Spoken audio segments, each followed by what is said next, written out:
you show me a check for 38 racks, I'll quit basketball right now. And I will do whatever you do because I need that. And this is 2007, 2008. So he goes in a briefcase, pulls out a pay stub, 38 racks. Yo, what do you do? I work on Wall Street.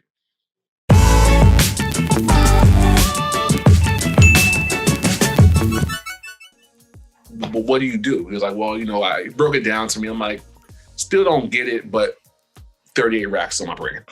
So I said, how can I get on? He says, listen, I can put you on and get you an internship. I'm pretty high up in the company. And he goes, I can get you an internship, but you got to prove to me that you really want this. So I met him in April, the end of April. He goes, I need you to call me every day, for the whole month of May, 5 a.m, every day, Monday through Sunday. And if you can do that, I will get you in the internship program. And so for the month, and my mom can attest to this, I woke up at 4:45 in the morning every day. And I would just stare at my phone until it turned 5 in the morning. I'll press, call, hey, Q, hang up, boom. 31st day, said, hey, you really want this? I said, yeah. He said, meet me. So this day, boom, boom, boom. Now you're talking to a kid that's never had an internship like that before, as far as Wall Street, and never been exposed to his lifestyle. Don't know anything about finance still. I just know 38 racks. If I could get 8 racks a month, right? Like, I'm good. I show up, I look like Will Smith in Pursuit of Happiness. Okay, no shape up. I had a suit limbs that didn't fit, a really nasty French collar, French cuff, Sean John teal shirt. It was teal. And I didn't know how to tie a tie. I had to learn how to tie a tie on YouTube. And I had some bum penny loafers, right? And I get there and I feel out of place because all these other kids are from Harvard, Yale, whatever other programs, and Cornell, and they're dressed to the T. And I'm sitting here like Will Smith. And I start to learn more about finance and learn about stocks and learn about different things. I'm like, oh, it's like sports. So basically, if I went in the barbershop and I argued, okay, LeBron is better than Mike, or Mike's better than LeBron, it's kind of arguing Microsoft versus Apple. You're right on both sides of the argument. Like, it's more your opinion. Just a real person doing a real comparison between Mac and PC. Come on. Oh, so you're a PC gamer? Sup? Sup with you. You're doing all this gaming on a laptop then? Yep. Wow. And so I started to put it in basketball terms. And that goes back to what I said in terms of building the skill sets. So I'm like, okay, well, I have this athletic skill set about, passion, hard work, perseverance, drive, attention to detail. If I take that and I put it over here, okay, I got it now. And so I took that momentum of using the skill set that I had been building for 20 some odd years in basketball, and I applied it that summer. And so 3 things happened that summer. 1, I left the program as the #1 ranked intern, because they ranked the interns. 2, I left with my Series 7. So I spent the whole summer working and getting my Series 7, and then I left with my Series 63. So as a junior in college, I walked away the #1 intern and having all my licenses ready to work for when I was graduating college. Right? So I have it all figured out. I actually didn't play basketball my last year because I'm like, all right, I'm going to do more internships. I'm going to focus on school. I'm going to really put my foot down and really kind of take it. I walk away from basketball. Everybody tells me I'm nuts. You're crazy. How could you walk away from basketball? You're a basketball player. You're who you are. You could make money overseas, blah, blah, blah, this and that. My mom says, do whatever makes you happy. They're trying to put you in a box again. But like I said, I'm a critical thinker. Mm-hmm. I know I'm more than a basketball player. I know that you viewed me because the first 20 some odd years that I was just all I did, right? Basketball. I didn't have a job. I never did anything. So I get it as new to people. But people told me I was nuts. Oh, you're never going to make it. That's stupid, blah, blah, blah. Okay, well, maybe I won't make it. But what I thought about was this, right? But when I sat down, I said, okay, if I'm in the best case scenario, I play basketball for 10 years overseas. I make $100,000 and I keep every dime. That's $1 million, right? I have $1 million saved up. That's still not enough money for me to live off the rest of my life. But secondly, what can I do when I come back home that will make me $100,000 a year? I don't have any work experience. I don't have a resume, and I played basketball for 30 years of my life. So I've now boxed myself into being a gym teacher, a coach, a trainer, whatever it is, to kind of, right, in my mind. So I'm like, you know what? I have a great resume. Guys in the NBA and guys that I've grown up with respect my game. I don't have anything to prove to anybody.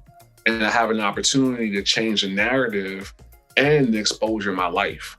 And that was bigger because it was legacy than me playing basketball in Dusseldorf, Germany, making $40,000 or $50,000 a year to pursue a dream that I knew eventually would have an ending chapter to. And so I pursue school, I do internships over the winter course, but at this time the market crashes. Shares are just getting hammered this morning. We're down by between 3 and 4.5% generally across these markets. Let's talk about the speed with which we are watching this market deteriorate. We're red everywhere, essentially, down by 4-5%. We're down over 16%. Dow at the same time has fallen about 18%. Right, so the market crashes, and now my plan seems even worse, right? Because what you gonna do now? The market's crashing. You got your licenses. You don't walk away from basketball. What it is. So they're like, listen, we can only pay you on the intern salary. Okay, the intern salary was $1,200 a month. In New York, you understand? You understand how pricey New York is. Okay. So it cost me $400 to get to work. Right, so I got to pay for the Metro North to Grand Central, and I got to pay for a Metro card to Wall Street. So now I have $800 for the rest of the month to pay my bills, get a shape up, get some food, have a social life.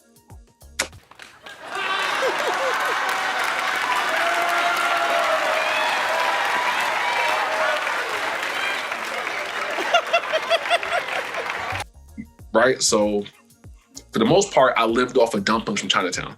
So Chinatown being right next to Wall Street, I'll walk over to like a little dumpling shop. It's about 25 cents for a dumpling. So $2 and some sriracha.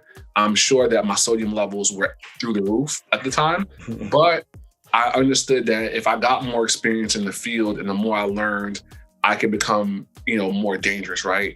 And so I took that time, I learned, I did everything under the sun to try to save money. Again, not knowing much. I had just one suit, but I had a dream that I can make money. None of this had to do with knowledge, right? Everything had to do with money. I'm like, I know this will pay off. So it got to the point where, 6 months, I'm like, all right, the market kind of recovered. So I end up going into private wealth management because I can get a job and some stable income. Because at this point in time, stable income looks like $1 million to me. After making $1,200 a month for 6 months and, just kind of grinding it out as a young 20-something with no life experience and no work experience, I just need stable income, right? And that was probably another transition in my career where now things start to pick up a little bit. So anytime during that time at all, did you ever doubt yourself and say, hey, maybe this is not going to work out. Maybe I should just pivot and go in a different direction? Yeah. It was a lot of doubt, a lot of what the hell am I doing? A lot of, kind of, well, should I go to one of these camps and try to go overseas, or should I try to do XYZ a lot, or should I go back to school and get another degree or something like that? But again, what kept me real solid in my position was that I knew, and I have always been very, I've been very, I want to say, very sure of myself, right? I have a lot of self-confidence that I can figure it out. I didn't know how I was going to figure it out, but I had a lot of confidence, I can figure this out. This isn't difficult. I just need to learn more.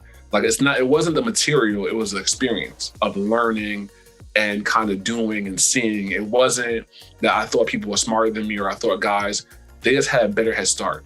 A kid that comes from money, who went to the best private schools, who went to an Ivy League university. I didn't think that kid was smarter than me. I just thought he had a head start as far as life and network. I didn't have a network at the time. There was nobody I could call that could help me get out of a jam or say, hey, here's a job here, or give me some experience. I had to build my network. So I'm building this thing from the ground up at that moment where this kid's come in and he already has it off the back of his father or his mother. You're not smarter than me or better than me. You just have a head start. But I knew my work ethic was greater than. And so I'm like, if I just keep on shoveling and keep on pounding, I'm going to catch you. So then from there, what happened next? And it wasn't until I spoke to a mentor of mine who I was working with at the time. And he was like, you kind of have this figured out. And I'm like, what do you mean? He's like, well, you're going for 2-hour lunches, you're having a good time. I think there's more for you. And I'm like, what can be better than being in a suit in Midtown Manhattan, making a decent amount of money for my age? What's better than that? Like, I don't think that anything. So I think you need to go, into corporate investment banking, go somewhere where it's a little bit more granular and you're going to learn more and you'll do more. You'll have a better vertical in your career. I didn't know anything. Again, I don't know what I know. I just knew what I knew was I was exposed to. So again, like I always say, God has his hands on me, right? Like college basketball, I leave the internship, the market crashes. Somehow I kind of always stayed afloat and my vision was always kind of very steadfast. Maybe I'm just hard-headed. Maybe I'm just a hard-headed person. I'm very hard-headed. So maybe that's what it was. But everything always happened perfectly for me. Like if I needed the opportunity, it would just appear. And so he said that to me, and I'm up at like 2 a.m. because I was watching the Nuggets play the Timberwolves or the Nuggets play the Trailblazers. And the game was like double overtime. And I'm on Indeed and I applied for a position in corporate investment banking. And I don't think I'm gonna get it. I'm like, probably gonna get that shit. Like, whatever. Like, I'll apply, make some contacts. Maybe they'll point me somewhere else and whatever it is. And they email me the next day. I come in a few days later for an interview. And I was supposed to be there to meet with 2 people, right? And I ended up meeting with 8 people. I was supposed to be there from 8 a.m. to maybe 10. I ended up going from 8 to 4 p.m. And just what happened? Hit with like questions and stuff, or? So when I met with the first 2 people, they were so impressed, I guess, by how I carried myself to say, you bring more people to meet him because this is a serious candidate. So I met 8 people. So what happens is, now that I've been in the business for a decent amount of time, when you interview somebody, after I interview, they'll say, yes, Q, yes or no, like, would you hire this guy? And, most of the time, if you meet with 5 people, you might get like 3 yeses, 2 nos. You just get a kind of mix based on who you're talking to. And so I met with about 8 people and everybody said yes. And so the lady who first interviewed me walks in and she goes, I've been working in this business about 30 years and I've never seen somebody get all yeses before. Like, we have to have you come back and meet like, the market heads and everybody else, blah, blah. Can you come back, the next couple of days or whatever? So I come back, meet those guys, same thing. Shortly thereafter, I get the position. Again, I don't know anything about anything. I'm just chasing money at the time. And when I get there, I started to realize and figure out how money really worked. And I'm like, oh my God, all these years, I thought money worked this way. It works this way. And my pursuit of knowledge began. And once I had a real understanding about money, it changed my relationship with money, it changed my vision, and it changed my path. And I was able to start focusing on knowledge and information because I knew if I had knowledge and information, I can always make money. A lot of people have money, but they have to hire somebody who has knowledge. And if you have knowledge and then you obtain money, you're self-sufficient, right? And so then my path changed and the energy towards where I put my most eggs, right, changed. And I became more passion driven about knowledge and about how things work in all forms of the world, not just with stocks, but everything. Well, why is it this way? And back to being a critical thinker. So it took my critical thinking and injected it with steroids because now I have a critical thinking gene and I'm curious about everything, about how it works down to the T. And it has really transformed my career, me as a person, and then I guess you could say speaking on platforms because, it's gotten me here, right? Like we wouldn't be here without that. So I think it was a very integral part of going from a basketball player for the first 22 years of my life to a broke kid with no shape up, working on Wall Street with no real direction, to going to private wealth management, to kind of figuring out a little bit, to getting into corporate investment banking and be able to speak on platforms confidently about things that I know or feel. So, but you're not working there right now anymore, right? Corporate investment, yeah. Oh, you are? Okay, I thought you were like just an entrepreneur now and you just completely okay, so you still work for them and stuff. Okay, so you stayed there. So once you got there, you stayed and you remained there for how many years at this point? Going on 5. My 5 career, years. I've been in my career field for like 12 years. So I'd say about 7 in private wealth management, about 5 in corporate investment banking. So like I've been in the game for a decent amount of time. I kind of coined it to being inside the Trojan horse, right? There's a value to being there to kind of learn different things. So I think there's value there because I'm able to have conversations with people and kind of enlighten them on how things really work, right? Because if we don't know, we kind of have a made up facade of how things may or may not work. Now, but because you're in the position that you're in right now, working for this company, are you like limited on what you can and cannot do now when it comes to investing for yourself? Yeah, it's like you have your accounts watched, you have certain rules of what, you have to go through a system and get approvals to buy stuff. You have to hold things for a certain period of time. You have, different restrictions. They go over with you from a compliance standpoint. So you kind of know, okay, I can't do this, I can't do that, whatever it is. So you know what the rules are. Obviously people sometimes don't follow those rules. That's just humans being humans. But yeah, so for me, I have a lot of restrictions. And then they can see my accounts, right? When I get a new account, I have to give them the account number. So they're watching my accounts at all times. Wow. And that also applies to when you go on different platforms and speak as well, right? You're not allowed to say certain things?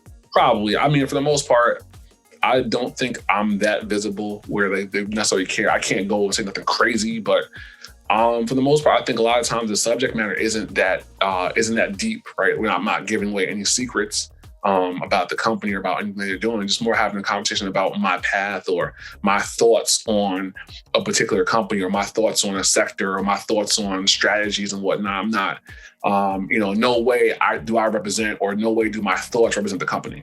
Right. It's just me speaking on platforms, having an open conversation about how I got here, because, I think my story is interesting, to say the least, but also too, like how I think. I think a lot more about me talking on platforms is not about necessarily what I do for a living, but how do I think and how my thought process allowed me to achieve what I've achieved or to help impact people in a sense. Absolutely. Yeah. And people are seeing you more and more. So how did you even get hooked up on like your first appearance where people really got to know who you were was off of EYL, right? Yeah. And because that was before the Come Up series, from what I remember. That's the first time I think I saw it. So they're from where I live at. So I've known those guys since like high school, middle school, high school, stuff like that. So it was more like, hey, we have a platform. We know you work in, finance. Would you want to come talk, right? I'm like, yeah, I always love come talking and kind of chopping it up. So it kind of just spun off from there. Like it spun off to getting great feedback. And again, people saying, hey, bring him back, to like me coming back a couple different times and then linking with like Ian and linking with Mark and kind of just building relationships organically through just kind of being like-minded in certain things and just wanting to see the culture move forward. And like I said, it's kind of just spurned into what it is today. Like it just kind of happened organically. It was nothing that was pre-planned or predisposed. It was just like, boom, it happened. So at this point, I mean, are you planning on starting your own show or courses that you're going to try to put out there or anything like that? Do you have anything that you have out there, courses or? I'm a big freedom guy, right? Like I like freedom. I can come and talk whenever I feel like it, right? I understand when you have a platform and you have a service, you are now indebted to the people. And not that I don't love people, but I also realistic that I know that we're in a place right now in life where it's not normal. I'm working from home, right? I normally commute 3 hours a day, like an hour and a half each way. So my days look different in a normal life. What does normal life look like? I don't know. I don't want to build something that I can't be consistent with or I can't continue to do on a basis that is of the quality I want it to be. But I like freedom. I can pop up and talk and whenever I feel like it. And I like that freedom. And it gives me the freedom to be me. And again, as a critical thinker, I think that there's definitely ways to be yourself and to come across and do things in a non-traditional manner. And that's kind of me, like hopping on different platforms and talking and chopping it up and just being me, I think is the dopest thing because, again, I get the best of both worlds. I get the freedom of my time, but I also get to help impact people. Absolutely. So I'm going to try to wrap it up because I know I held you probably a little too long here, but I just got a few questions that are stock related for all the newbies out there to see what you think. Now, personally, do you mostly do options or individual stocks, or you just do a combination of both? I do a combination of both. A combination of both. I started off as a long-term investor. I always knew about options. I learned more over time. So I kind of combine the two. For me, it's personal, right? Your investment is like your wardrobe is personal. You can do all options. You can do all long-term. Me, I like a little variety of both. I like to do options and I like to have long-term investments. I think it's a nice balance in a portfolio. Now, how you balance that, it could be 70-30, it could be 50-50, it could be 80-20. That's going to be personal preference. That's going to be what you're comfortable with from a risk exposure standpoint, and then what kind of investor do you want to be? Now, would you mind sharing your pros and cons from both of those? I think that options obviously have a high level of volatility and risk. So the bad days are bad. And when it's bad, it's bad, right? And I think long-term investing sometimes has that traditional in it where like you're holding something because of tradition and you can get caught up in tradition and it can cost you money. So I think both sides offer great upside when you're doing it right. Like, you're long-term holding good companies and they're going to grow, over a 5-year period and you're going to get great returns, but you have to wait 5 years for those returns to a certain extent, right? And then options, you can make a lot of money in a short period of time, but you can lose a lot of money in a short period of time. And again, like, because it's a bet on the underlying, the intrinsic value of that contract moves a little different than a stock being down $3 that day, right? It's a little bit different when those days are red. So if you can't stomach that may not be for you. Yeah, absolutely. I have an episode that I shot where I talk about that stuff because I have a few friends who they were dying during this pullback. Obviously, when this episode comes out, the pullback has already passed by a couple of months, but they were like, yo, my account, what's going on? I think I should sell. I'm like, no, look, relax. You're in positions for 2022 and 2023. Like, if you can't stomach this type of stuff, you should probably just buy individual stocks, just hold, and just keep doing that and just relax, because the options, it's great on the upside, but like you said, the bad is the bad. Yeah, they get bad. Now, what do you think is like one of the biggest misconceptions for all people who are trying to get into investing or trading in general? What do you think is the biggest misconception? It's never as great as it seems, and it's never as bad as it seems. I think the misconception is that if you come in and make money, you're a genius and you're never going to lose a trade. And if you come in losing money, that you're an idiot and you should have never invested the money.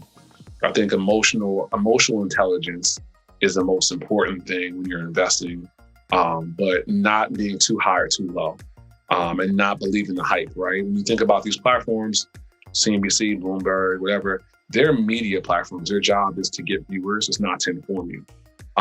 They don't make any money off your trades, right? So that's a big misconception, that I should listen to so-and-so because they have the platform. That's not the rule. That's you taking that and making that a rule. You should listen to yourself because it's your money. And again, if you're not prepared to take the test, don't walk in the classroom.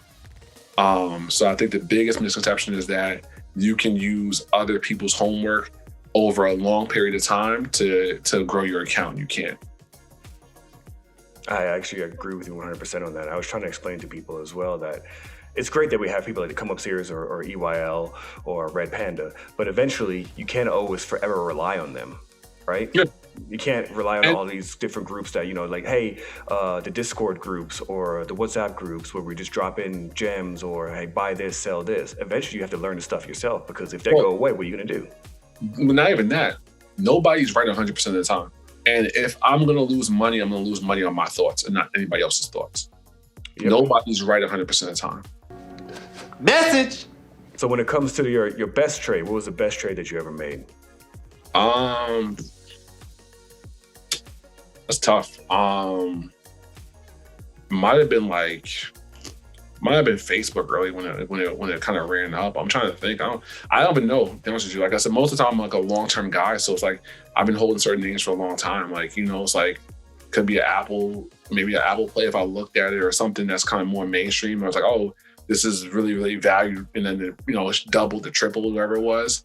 I'm not heavily risky. Like, I'm not a real risky bettor, right? Like, I kind of try to find the middle between risk and upside. And like, again, transfer information. So it's like, all right, when the vaccine came out and everybody bought Moderna and Pfizer, my like way my brain works is like, well, what if somebody dies? Then your trade is dead. And not that I want somebody to die or something to happen, but I'm like, well, that's a possibility. A vaccine is not a cure. It's just a higher level of a test. So like, when my brain went was like, okay, well, who is the best cold storage logistics company in the world? It's Mesa Labs.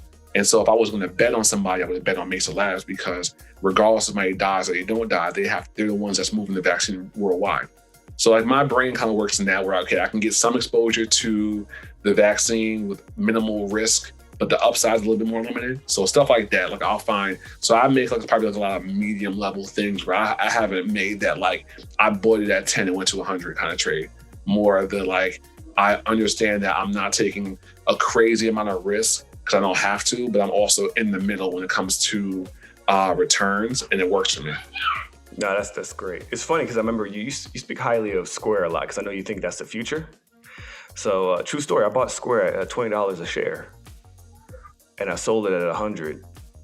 And I wish I had held on to it because that's like, I have a lot of those stories, man, where I bought companies where I saw the future for them, I buy them low, but I end up selling them for, I mean, it's still good per turn, don't get me wrong, it's $80 a share, but had I kept it a little bit longer, you see where it's at now. So that's the part, right? We can't hindsight trade. Because if that trade went the other way, you'd be saying, whoa, I'm glad I sold it at 100, right? And I think like times we tend to hindsight trade, we can't do that. We can't trade on the hindsight. When you make a trade in the stock market, unless you have conviction in the name to say, okay, I'm convicted to think that the next 5 years, this company will be transformative in their space, and I'm convicted with that, it's very easy to say, okay, well, I made $80 a share, I'm out of here, right? Because your conviction levels aren't high. And that goes back to researching the firm and having an understanding and having a high level of conviction. But we can't hindsight trade because that's a good trade for you because you made the best decision with all the information that you had at the moment. So at the moment, you didn't have high conviction and you didn't do a deep dive research-wise. So based on the information that you had, you turned a profit. That's not a bad trade. Now you can go back and say, hey, when I do invest in companies now, I do a deeper dive and I make sure that when I invest long-term, I have a high level of conviction, not a medium level. Because again, if you call me up and say, Q, buy so-and-so company, first question I ask you, what's your conviction level? Medium. That lets me know how much to put in. Because I don't know, I didn't ask you that. You might call me and be excited, and you might have medium conviction, and then I make a high conviction trade based on what you told me. And now when you trade out the position, I'm like, well, hold on. You traded out? Like, yeah, man, it was a quick flip. I'm still in it. Next day it goes down. Now I feel like an idiot because, again, I made a high conviction play on a medium conviction recommendation, but I never asked a question about your conviction level because that tells me how long you plan to be in a trade. Okay, that's good information. Well, you dropped a lot of gems, Q, and thank you for coming on the podcast / YouTube channel, whatever this is going to be exposed on. But thank you for coming on, man. I do appreciate it. Do you have any last words for the ladies and gentlemen out there? I'm trying to think, man. I'll say it's one of my favorite quotes about the market is, a good sailor, he cannot control the sea, but he can control the sails. And I think that always holds true in the stock market. You can't control what the market does. You can only control yourself and the sails and how you navigate it. But I think that will help people understand that we're going to go through ups and downs. We're going to go through trials and tribulations. And a lot of the stuff that we learn in the stock market can be applicable to life. And so if you learn nothing else from me, you learn that I was able to take a skill set and turn it into a career and then turn it into information to be able to help people understand things better. And that has nothing to do with numbers, with fundamentals, with technicals. It's just your vision. Your vision dictates the outcome of whatever you're going through, good or bad. Killed it. Now, at this point, I think you guys can trust Q when he comes on the Come Up series or EYL or any other platform. You guys should now know who this guy is, and obviously he knows his stuff. So again, guys, thank you for tuning in. I'm Marky Mark, Trading with a Dummy, and this is Q. Where can they find you at, by the ways? You can find me at Mr. Wallstreet. That's was it MISTER_Wallstreet. Yes, you got it right this time. I never know my handle. I'm gonna tell you right now, I'm like the worst person with like my handles on whatever socials. I'm like, I don't know. Like I made the name up like 12 years ago. Who knows? Yeah. But you can find me there on IG. And I think QMark32 on Twitter. All right. Well, I appreciate it, Q. Everybody else, I see you guys next time.